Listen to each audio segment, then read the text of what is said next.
Ao tratar desse tema, a pretensão que se tem é fornecer um suporte teórico básico, de qualidade, e continuar um trabalho de fortalecimento para uma formação cidadã. Logo, se diz que não se quer esgotar a temática, mas instigar a curiosidade para o aprofundamento. Assim sendo, os Fundamentos da República Federativa do Brasil revelam sua importância, justamente por apresentar princípios norteadores que nos ajudam a entender a Constituição Federal, também conhecida como Constituição Cidadã. O título 1 da Constituição Federal aborda os princípios fundamentais, que vai do artigo 1º ao 4º. No artigo 1º, em seu caput, que é a cabeça do artigo, está dito que a República Federativa do Brasil constitui-se em Estado democrático de direito e tem alguns fundamentos. Primeiramente, quando se fala de república, significa coisa pública e refere-se à forma de governo. Em segundo lugar, quando fala-se federativa, isto é, federação, significa uma aliança, um pacto, e trata-se de forma de governo. Para entender mais sobre república e federação, assistir ao vídeo Entendendo República e Federação, no título que vai aparecer acima, clicando ou tocando nele.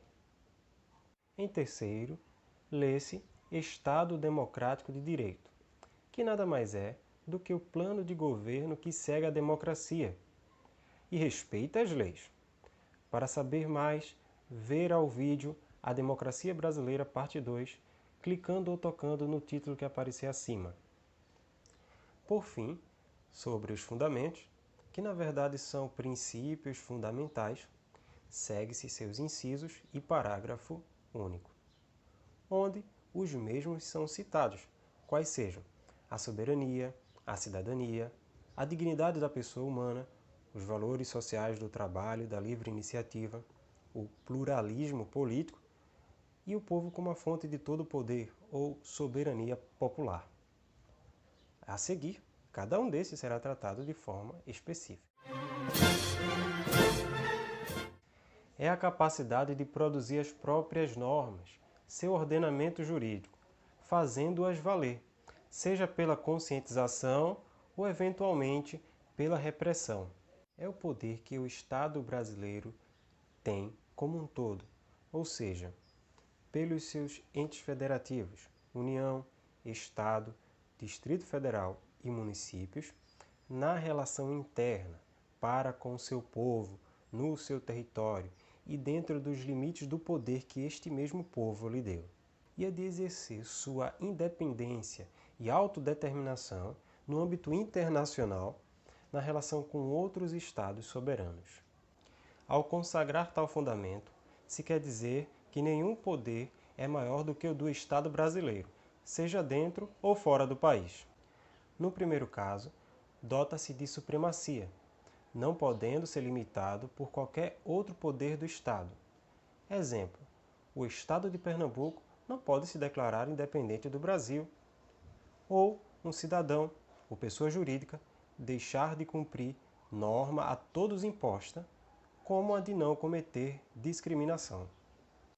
No segundo, não se submete a nenhuma vontade estrangeira, a não ser a que queira, por exemplo, ao celebrar tratados, convenções e atos internacionais por meio da Presidência da República e referendados pelo Congresso Nacional.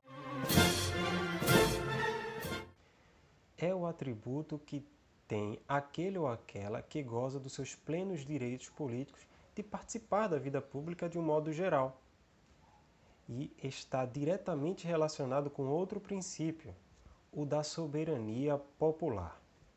Gozar dos plenos direitos políticos significa que o cidadão e a cidadã brasileiro têm o direito de votar, ser votado e de ser eleito.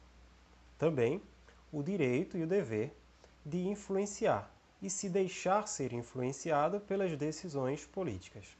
Significa, principalmente, a obrigação do poder público em fornecer a capacitação e os meios necessários para que possa atuar concretamente na condução dos negócios do Estado.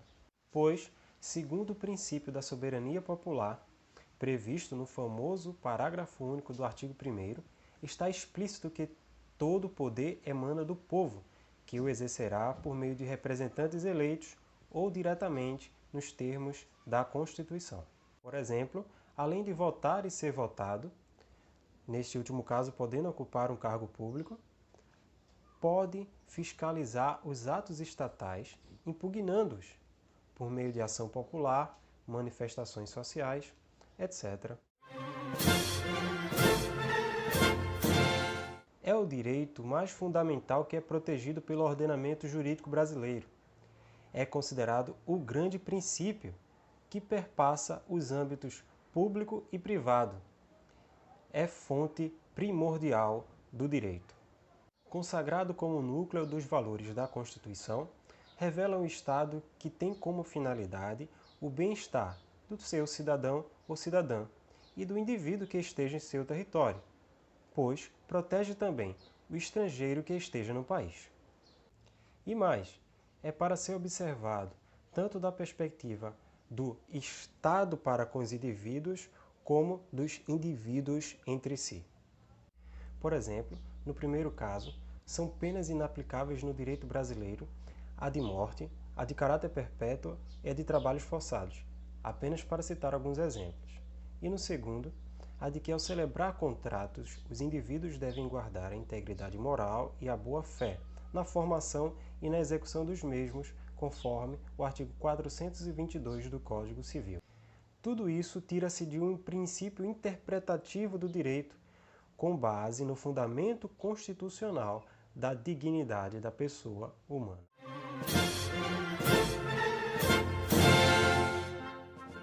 São valores elencados pelo ordenamento jurídico brasileiro que fundamentam a ordem econômica e social do Brasil. São por meio deles que direitos trabalhistas e empresariais são preservados. O Brasil adotou um modelo de economia capitalista, ou seja, a livre iniciativa, o livre mercado e a propriedade privada são protegidos, conforme artigo 170 caput, incisos 2, 4 e o parágrafo único da Constituição Federal. Mas, tanto na ordem econômica como na social, são assegurados os valores do trabalho como meio de obtenção de bem-estar, justiça e combate às desigualdades sociais, conforme artigos 193 e 170, caput e inciso 7 da Constituição.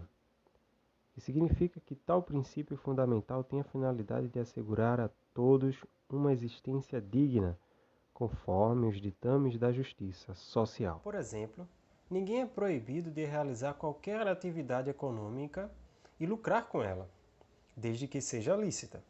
Mas, se empregar alguém, tem que respeitar todos os seus direitos trabalhistas, como, por exemplo, salário mínimo, férias remuneradas, FGTS. Fundamento segundo o qual não há verdadeira democracia sem pluralidade. E essa pode ser ideológica, social, cultural, econômica, político-partidária, entre outros. Dessa forma, deverá haver o devido respeito a essa pluralidade.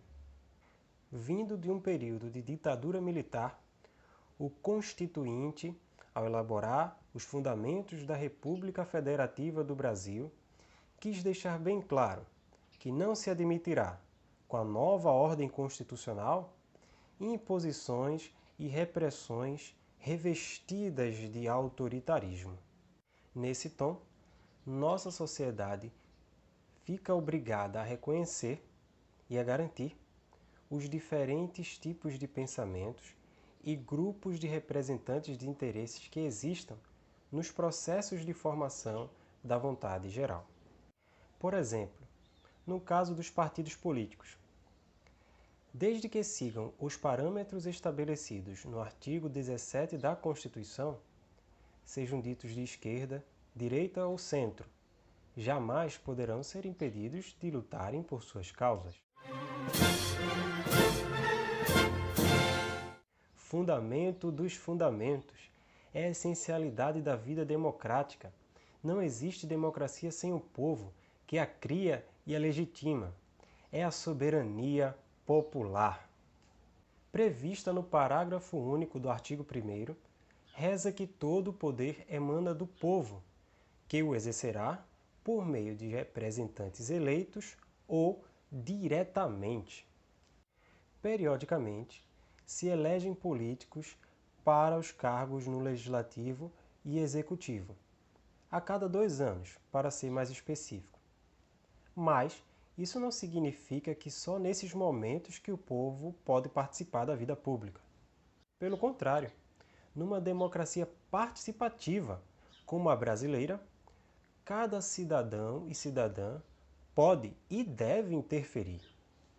Seja quando convocados para um plebiscito, que se refere a uma consulta anterior a uma decisão a ser tomada pelo Legislativo, ou na consulta de referendo, que se refere a uma opinião posterior sobre uma proposta já formulada pelo Poder Legislativo, até mesmo a iniciativa popular de uma lei, entre outros meios. A República Federativa do Brasil tem um começo, um meio e uma finalidade, que se refere a mim, a você, ao povo brasileiro.